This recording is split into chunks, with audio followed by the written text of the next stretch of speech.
काषाय वस्त्रं करदण्डधारिणं कमण्डलू पद्मकरेण शङ्खं चक्रं गदाभूषितभूषणाढ्यं श्रीपादराजं शरणं प्रपद्ये। नमो जन्मभूमी जिथे जन्म झाला, नमो आर्यभूमी जिथे वाढियेला, नमो कर्मभूमी जिथे गुप्त झाला। नमस्कार माझा सद्गुरु दत्तात्रयाला, अवधूत चिंतन श्री गुरुदेव दत्त। साधकांनो, काल आपण बघितलं त्या ब्राह्मणाला वेल उपटताना धनाचा साठा सापडला। त्यांनी सद्गुरूंची पूजा केली। औदुंबर वृक्षाखाली सद्गुरू बसले होते, तिथे जाऊन त्या नवरा बायकोंनी त्याची पूजा केली, त्यांना वरप्राप्ती झाली। सिद्धांनी नामधारकाला औदुंबराचं महत्व विचारलं। मग नरसिंह रूपामध्ये त्या औदुंबराला काय काय वर दिला नारायणाने नरसिंहाने, तो आपण काल बघितला। आणि सिद्ध त्या औदुंबराचं वर्णन करत होता। सिद्ध म्हणतो, सहज वृक्ष तो औदुंबरो, सहज वृक्ष, पण कल्पवृक्षा समान तरू विशेष वास केला श्री गुरु। म्हणून भगवंता सद्गुरूंनी तिथे वास केला, तिथे राहिले। कल्पिले फळ तिथे मिळे, तया कल्पद्रुमताई। त्या कल्पवृक्षाच्या खाली भगवान सद्गुरु जगद्गुरु नृसिंह सरस्वती होते। ब्रह्मा विष्णू महेश या तिघांचं एक रूप मनुष्य देह धारण करून तिथे होतं, ते म्हणजे आमचे सद्गुरु जगद्गुरु। भक्तजनांच्या तारणाकरता, भक्तजनांच्या तारणाकरता सगळी तीर्थ, भक्तजन तारणार्थ समस्त पावन करीती तीर्थ अवतार त्रैमूर्ती गुरुनाथ। हा गुरुनाथ त्रैमूर्तींचा अवतार आहे आणि भूमीवरील या भूमीवर तो फिरतोय। अमरेश्वर सान्निध्य, या अमरेश्वराच्या सान्निध्यात परवाच्या विवेचनामध्ये आपण ऐकलं, ज्या वेळेस वाडीचं महत्व वर्णन केलं सिद्धांनी, त्यावेळेस त्यांनी सांगितलं या अमरेश्वराच्या जवळ 64 योगिनी आहेत। आणि या 64 योगिनी माध्यान्ह काळी, दुपारी माध्यान्ह काळी श्री गुरूंच्या जवळ येऊन त्यांची रोज पूजा करत होते। आता माध्यान्ह काळी तिथे कोणी नसायचं, सद्गुरू एकटे असायचे। आणि या 64 योगिनी अमरेश्वर सान्निधी, 64 योगिनी पूजा करावया माध्यान्ही श्री गुरु जवळ येती। रोज रोज रोज रोज माध्यान्ह काळी या 64 योगिनी पूजा करायला येतात। बर काय करायचं? नमन करुणी श्री गुरुसी, पूजा कशी आहे बघा, नमन करुणी श्री गुरूंसी, गुरूंना त्या 64 योगिनी नमस्काराला करायच्या आणि नेती आपुले मंदिरासी। मग त्या 64 योगिनी त्यांना आपल्या घराकडे, ज्या ठिकाणी 64 योगिनी होत्या त्या ठिकाणी घेऊन जायच्या। अत्यंत भक्तियुक्त अंतःकरणाने योगिनी असून सुद्धा पूजा करीती विधीसी, विधियुक्त पूजा करायची। गंध पुष्प धूप दीप अशा प्रकारे सगळी पूजा झाल्यानंतर पुन्हा औदुंबरापाशी आणून त्यांना सोडायचं. एके समयी द्विजवरी. एकदा काय झालं, ही रोज पूजा चालली आहे. रोज माध्यान्ह काळी त्या 64 योगिनींनी यावं आणि आमच्या सद्गुरूंची पूजा करता त्यांना घेऊन जावं, त्यांची पूजा करावी आणि परत त्यांना औदुंबरापाशी आणून सोडावं. पण एकदा एका ब्राह्मणाने हे पाहिलं, त्याला आश्चर्य वाटलं. म्हणती अभिनव यती कैसा. हा कसला यती? अभिनव आहे, आश्चर्य आहे. हा यती न करी भिक्षा ग्रामात. हा कधीही गावामध्ये भिक्षा घेत नाही. सदा अरण्यामध्ये त्या औदुंबर वृक्षाखाली बसलेला असतो. कशा प्रकारे याचं कालक्रमण होतं, हा कसा प्रकारे काळ घालवतो, बघू तर खरी एकदा हा कसला यती आहे, काय आहे ते. अहो हा यती आहे, संन्यासी आहे. मग आमचं एवढं गाव आहे, मग गावामध्ये रोज भिक्षेला तर यायचं, पण हा त्या जंगलामध्ये राहतोय. मग तिथे राहून हा काय करतो, प्रश्न आहे. आणि मग बघू तर खरी हा दिवसभर काय करतो. आणि म्हणून त्यांनी एका माणसाला सद्गुरूंच्या देखरेखी करते. हे काय काय करतात बघून मला सांग बरं. पाहू याचे वर्तमान कैसा क्रमितो दिनमान. एखादा नर ठेवून, एखादा माणूस ठेवून पाहो अंत यतीश्वरात. याचा अंत पाहू काय आहे. ऐसा विचार मानुसी. मनामध्ये असा विचार केला, गेला संगमस्थानासी. गेला संगमावर. माध्यान्ह समयी दुपारी गेलाय की हे भिक्षा मागत नाहीत, तर हे बसून काय करतात, म्हणून दुपारी गेला. मनामध्ये तसं भीती होती की आपण जातोय, ते बघणार तर नाहीत. जे कोणी गुरूंचा अंत पाहायला जातात तेच यमपुराला जातात बरं.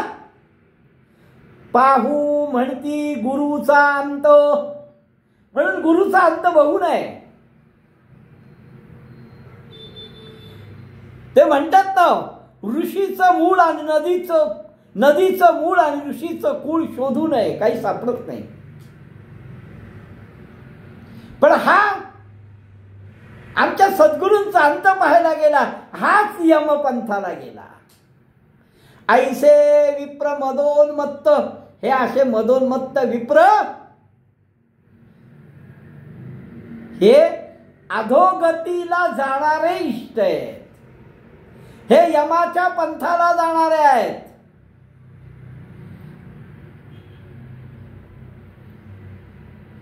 याचं नाव गंगानुज. उपजता त्या ब्राह्मणासी गेले आपले स्थानासी. गंगानुज थडीयेसी होता वृत्ती राखीत. तो ब्राह्मण गेला यमपंथाला, कारण तो सद्गुरूंचा अंत पाहायला गेला होता. पण एक शेतकरी शेत राखत होता, त्याचं नाव गंगानुज. आपलं शेत राखत होता. त्यांनी बघितलं. काय बघितलं? तो ब्राह्मण गेला हे नाही, तर त्यांनी बघितलं आल्या योगिनी पूजेशी. योगिनी पूजा घेऊन आल्या आहेत. त्या गंगेमध्ये येताच, गंगेमधनं त्या आल्या, त्या बाहेर येतात. अचानक पाण्याने वाट करून दिली, मार्ग झाला जळात, त्या जलामध्ये मार्ग झाला, त्या मार्गावरनं चालू शकत होत्या. विस्मय करीतो नर, तो गंगानून आश्चर्य करायला लागला. अरे काय या गंगेमधनं आल्या, या वर आल्यानंतर गंगेमध्ये पाणी दुभंगलं, वाढ झाली, हा एवढा मोठा यतीश्वर कोण आहे? त्या पाण्याचे 2 भाग झाले आणि त्या योगिनी परत सद्गुरूंना घेऊन गंगेत गेल्या. श्री गुरु ते नेऊनी त्या गुरूंना घेऊन गेल्या. पूजा केली योगिनींनी, त्या ठिकाणी सद्गुरूंनी भिक्षा केली आणि पुन्हा बाहेर आले. हा गंगानूज एका झाडाच्या आडून हे सगळं बघतोय. सद्गुरू गंगेत गेले हे बघितलं, आतमध्ये काय झालं हे त्याला माहित नाही. काही वेळाने सद्गुरू पूजा घेऊन वर आले. पाहत होता गंगानुज म्हणे कैसे झाले चोधार. कसं काय झालंय? हा खरंच ईश्वराचा अवतार असावा.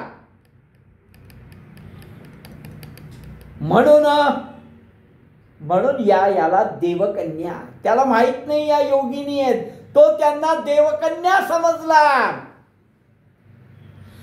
तो म्हणतो पाहत होता गंगानुज म्हणे कैसे झाले चोज, अवतार होईल हा ईश्वर काज, म्हणून पूजती देव. हा खरंच ईश्वराचा अवतार असावा म्हणून त्या देवकन्या याची पूजा करताय. दुसऱ्या दिवशी काय झालं? आरती घेऊन करी, हातामध्ये आरती घेऊन त्या देवकन्या ओवाळत होत्या, श्री गुरूंना नमस्कार करत होत्या. पुन्हा गंगा प्रवाहामध्ये श्री गुरु त्या योगिनींसहित निघाले. हा गंगानुज जो बघत होता, कालही बघितलं त्यांनी, आज परत बघितलं की त्या गंगेतनं आल्या, सद्गुरूंची आरती केली आणि सद्गुरूंना घेऊन निघाल्या. होकार होता पाहत, तो जो गंगानुज पाहत होता तोही पाठीमागून गेला गपचूप. बघू तर खरी आतमध्ये काय चाललंय. तोही गेला सवेची, नदी तीरी जाता श्री गुरु. नदीच्या तीरावर गेल्यानंतर त्या नदीचे 2 भाग झाले, रस्ता झाला. गंगेत दार दिसायला लागलं आणि आतमध्ये अतिशय अनुपम असा देखावा. काय? रत्नखचित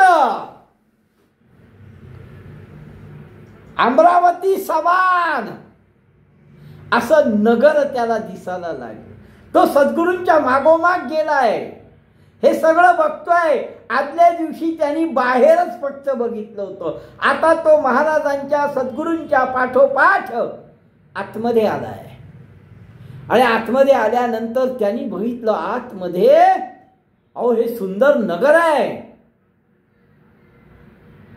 अमरावती समान जैसा दिनकर, सूर्यासारखं तेजस्वी.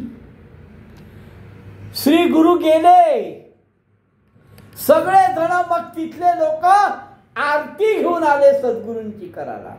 ओवाळून आरती, सद्गुरूंची आरती केली. आतमध्ये घरामध्ये नेलं. आमच्या सद्गुरूंना, नृसिंह सरस्वतींना सिंहासनावर बसवलं. हा गंगानुज त्या देवकन्या म्हणतो त्या 64 योगिनी होत्या, हे लक्षात ठेवा. या 64 योगिनींनी सद्गुरूंना सिंहासनावर बसवलं. त्यांना वारा घालतायत, त्यांची पूजा करतायत.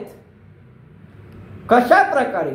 षोडोपचारे, 16 उपचारे, अर्घ्य पार्घ्य, गंध अक्षत फूल, स्नान, अभिषेक, नैवेद्य, वस्त्र, 16 उपचार, आणि त्या 16 उपचारांनी माझ्या सद्गुरु नृसिंह सरस्वतींची, जगद्गुरूंची या योगिनी पूजा करतायत. पूजा घेतली सद्गुरूंनी. मग परतले तर मग निघाले सद्गुरू. आणि निघताना त्यांनी त्या गंगानुजाला बघितलं. देखो नित्या नरासी, त्याला बघितलं आणि त्याला, तू का आला ना इथे? तुला कोणी आणलं? तू का आला इथे? विनवी तो नर हात जोडून विनंती करतोय. हे बघा, तो जो द्विज यमपंथाला गेला, तो द्विज वेगळ्या दृष्टीने, ते भिक्षेला काय येत नाही, तिथे जंगलात काय करतात, शासनकतेने सद्गुरूंची लीला बघायला आला होता, शासनकतेने, म्हणून तो यमपंथाला गेला. पण हा बघा, हा काय म्हणतोय? विनवी तो नर स्वामी आसी. महाराज, सहज दर्शनाला आलो होतो, मनामध्ये काही नाही, म्हणून लागला गुरुचरणी. म्हणून तात्काळ तो गुरुचरणावर नतमस्तक झाला, तल्लीन झाला, एकाग्र झाला. म्हणे, स्वामी सद्गुरु गिरिजार म्हणू, तूच त्रैमूर्ती आहेस, तूच त्रैलोक्याचा अधिपती आहेस. त्यांच्या चरणावर नतमस्तक झालाय. अहो, तुमचं स्वरूप कळत नाही. कारण का? तर या मायेमध्ये आम्ही गुरफटले गेलो आहे. तू तारणारा आहेस. स्वामी, उद्धार करा माझा, बाकी काही नको आहे आता. त्या गंगानुजानी सद्गुरूंची प्रार्थना केली.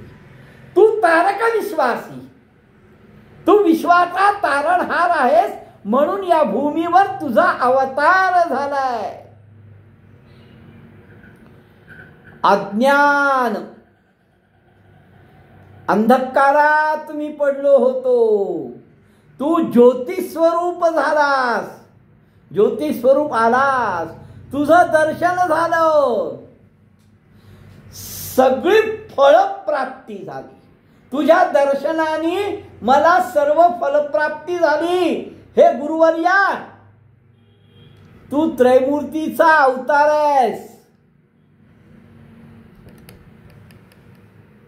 ऐसा परितो देखा, अशा पद्धतीने त्यांनी सद्गुरूंची स्तुती करायला सुरुवात केली.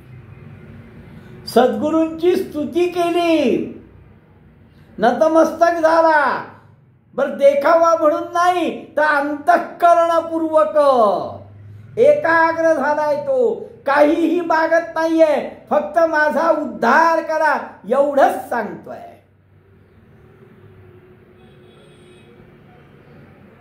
सद्गुरूंनी त्याची स्तुती ऐकली, सद्गुरूंना आनंद झाला. मग त्याला आश्वासन दिलं, बरं ठीक आहे, ठीक आहे, ठीक आहे, घाबरू नकोस. श्री गुरु म्हणती तयासी, ठीक आहे, ठीक आहे, तुझं दैन्य दारिद्र्य सगळं गेलं. तू जे जे मनामध्ये इच्छा धरशील ती सगळी पूर्ण होईल. सद्गुरूंनी त्याला आशीर्वाद दिला. अरे आलायस तू आता, ठीक आहे, तू स्तुती केलीस, आनंद वाटला. तुझ्या मनामध्ये काहीही नाही, तू एकरूपतेने गुरुसेवा केली आहेस, गुरुभक्ती केली आहेस, त्यामुळे तुझं दारिद्र्य गेलं आणि तुझ्या मनात जी जी इच्छा असेल ती पूर्ण होईल. पण आता अट घातली आहे, तुझं दारिद्र्य जाईल, तुझं दुःख गेलं, तुझे दोष जातील, तुझ्या मनात ज्या इच्छा असतील त्या पूर्ण होतील. पण येथील वर्तमान आयसी, इथे जे काय घडलंय म्हणजे मी नदी किनारी आल्यानंतर नदी दुभंगून तिथून रस्ता होऊन मी या अमरावतीसारख्या शहरामध्ये आल्यानंतर माझी जी काय पूजा झाली, हा सगळा जो सोहळा आहे, न सांगावे कवणासी, हे कोणालाही सांगायचं नाही बरं, लक्षात ठेव. तर तुला हा सगळा आशीर्वाद फळाला जाईल. पण ज्या दिवशी तू कोणाला हे सांगशील, तू कोणाला जर सांगितलं की हो सद्गुरू खाली जातात, योगिनींबरोबर जातात, त्यांची पूजा घेतात, अशा प्रकारे नदी दुभंगते, असं जर काही कोणाला तू सांगितलंस तर मात्र तुझी नुकसान होईल, तुझी हानी होईल.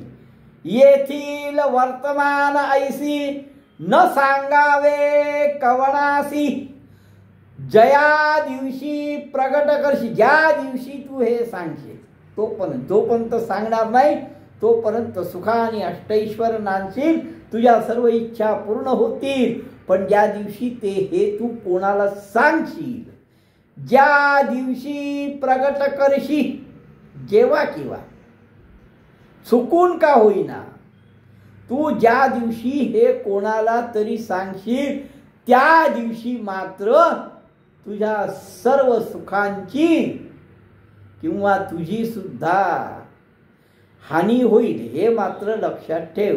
त्यामुळे ऐक गंगानुजा, हे कोणालाही सांगू नको बरं. येणे परितयासी, अशा प्रकारे गंगानुजाला त्यांनी सांगितलं आणि औदुंबरा जवळ आले. गंगानुजा बरोबर औदुंबरा जवळ आले. पुन्हा पाणी दुभंगलं. सद्गुरू वर आले. सद्गुरूंचा निरोप घेऊन गंगानुज आपल्या शेताकडे निघून झाला. त्यांनी झालेला सगळा वृत्तांत बघितला होता. त्याला वरप्राप्ती झाली आणि तो आपल्या वृत्तीकडे जाताच बघतो तर काय, तो वृत्ती म्हणजे शेत भरपूर असं पिकलं होतं. बरं एवढंच नाही तर तो ज्ञानी पण झाला आणि म्हणून तो सद्गुरूंची रोज सेवा करायला लागला. ज्ञान प्राप्त झालं, निधान प्राप्त झालं आणि मग तो सद्गुरूंची रोज सेवा करायला लागला. त्याला पुत्र पौत्र झाले, अष्टैश्वर नांदली. त्याला खूप आनंद व्हायचा. तो कधीच कोणाला बोलला नाही काय झालं ते, कारण सद्गुरूंनी त्याला सांगितलं होतं, तू जर कोणाला सांगितलंस तर तुझी हानी होईल, हे नक्की. म्हणून तो कोणाशीही बोलला नाही. पण सद्गुरूंच्या कृपेने, सद्गुरूंच्या आशीर्वादाने त्याला सर्व काही मिळत गेलं. तो रोज सद्गुरूंची पूजा करायला लागला. भक्तिभावे सद्गुरूंशी, भक्तियुक्त अंतःकरणाने रोज तो सद्गुरूंची पूजा करायचा, त्यांना नमस्कार करायचा, सेवा करायला लागला. अतिशय एकाग्रतेने तो सद्गुरूंची सेवेमध्ये लीन झाला. एक दिवस माघ पौर्णिमा आली. वर्तता ऐसे एके दिवशी, एक दिवस माघ पौर्णिमा आली. सद्गुरूंना नमन केलं. त्याला विचारलं सद्गुरूंनी, काय रे काय झालं? तो म्हणतो, सद्गुरू म्हणे स्वामी जगद्गुरू, सद्गुरू माघ स्नानामध्ये प्रयागेच्या स्नानाला खूप महत्व आहे. काशीचं दर्शन घ्यायला महत्व आहे. मी प्रयाग गया हे कसं आहे बघितलेलं नाही. मी वाराणसी कधी बघितलेलं नाही. मी यातीहीर आहे. सद्गुरू कृपा करा. माघ महिना चालू आहे, माघ स्नानाचं महत्व आहे. प्रयागाला माघ स्नान करावं, काशी क्षेत्री दर्शन करावं, गयेला श्राद्ध तर्पण करावं, असा हा माघ महिना आहे. मी काही बघितलेला नाही, मी कधी गेलो नाही, कधीच नाही गेलो. तर कृपा करावी सद्गुरू. श्रीगुरु म्हणती तयासे. अरे काय तू सांगतोस, प्रयाग आणि गया आणि काशी काय काय बडबडतोयस. अरे पंचगंगा, या 5 गंगा ज्या आहेत, भोगावती, भद्रा, सरस्वती, या ज्या 5 गंगा आहेत, याच प्रयागा समान आहे, लक्षात ठेव. हेच काशी आहे, लक्षात ठेव. अरे दक्षिण गया म्हणजे कोल्हापूर आहे, लक्षात ठेव. अशी ही 3 स्थळं मनोहर आहेत. काय तुझ्या डोक्यामध्ये येत आहे? प्रयाग बघितलं नाही, गया बघितलं नाही, काशी बघितलं नाही. जरी पहासी, जर प्रत्यक्ष तुला बघायचं असेल तर तुला आत्ता दाखवतो, चल. आधी हे सगळं सांगितलं की ही पंचगंगा नदी आहे, करवीर क्षेत्र आहे, हे सगळंच गंगा प्रयाग आहे रे. पण तरीही तुला जर प्रत्यक्ष बघायचं असेल, प्रत्यक्ष त्या ठिकाणी जायचं असेल तर चल, मी तुला दाखवतो. आणि सद्गुरु व्याघ्रासनावर बसले होते. बैसले होते व्याघ्राजनी, धरिगा मागे दृढ करुनी. माझ्या पाठीमागे धर, आसन पक्क धर, सोडू नको हा. आणि तत्क्षणी गेले प्रयाग प्रातःकाळी. अहो, एका क्षणात धरिगा मागे दृढ करुनी, बैसले होते व्याघ्राजनी, धरिगा मागे दृढ करुनी, मनोवेगे तत्क्षणी. मनाच्या वेगाने, मनाचा वेग काय विचार करा, त्या वेगाने गेले प्रयाग प्रातः. सकाळी सकाळी प्रयागला पोचले मनाच्या वेगाने. तिथे स्नान करायला लावलं त्याला. तिथून लगेच काशीला गेले, विश्वनाथ दाखवला. तिथून लगेच गयेला गेले. ऐशी त्रिस्थळी यात्रा. अशा प्रकारे 3 स्थळांची यात्रा. ती यात्रा करून पुन्हा वाडीमध्ये औदुंबरापाशी आले. ऐशी त्रिस्थळी आचरोनी आले परतुनी असमानी, येणे परितया असतानी देखता झालातून. त्यांनी बघितलं, आश्चर्य आहे बा. अहो, संध्याकाळच्या आत कुठे वाडी, कुठे प्रयाग, कुठे काशी, कुठे गया आणि पुन्हा कुठे वाडी. संध्याकाळच्या आत परत आणलंय मला. हा विश्वनाथक गुरुमूर्ती आहे बरं. याची कीर्ती अशा प्रकारे प्रगट होत गेली. जेव्हा त्यांची कीर्ती प्रगट व्हायला लागली तेव्हा सद्गुरूंनी ठरवलं, आता गुप्त होण्या गरजेचं आहे. विश्वनाटक गुरुमूर्ती प्रगट झाली. ऐसी कीर्ती, अशी कीर्ती ज्यावेळेस लोकांमध्ये पसरायला लागली, मग मनामध्ये सद्गुरूंनी विचार केला, आता गौप्य व्हावे. मग आता गुप्त होण्याची वेळ आलेली आहे, कारण लोक जास्त त्रास देतील. विश्वनाटक गुरु इथे 12 वर्ष राहिले होते बरं का वाडीमध्ये. आता इथून गुप्त होऊन निघाले.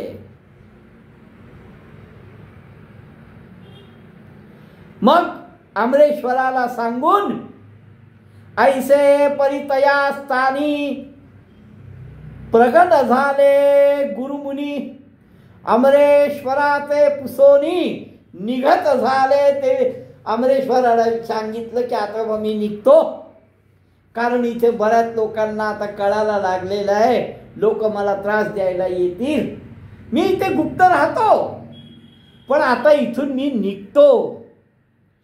श्री गुरु निघता तेथोनी, श्री ज्यावेळेस गुरु निघाले त्यावेळेस 64 योगिनी आल्या. काय केलं त्या योगिनींनी, काय सांगितलं योगिनींना? सद्गुरु गेले का राहिले? योगिनींचं ऐकलं का? योगिनींना काय आशीर्वाद दिला का? योगिनींनी सद्गुरूंना अडवलं का?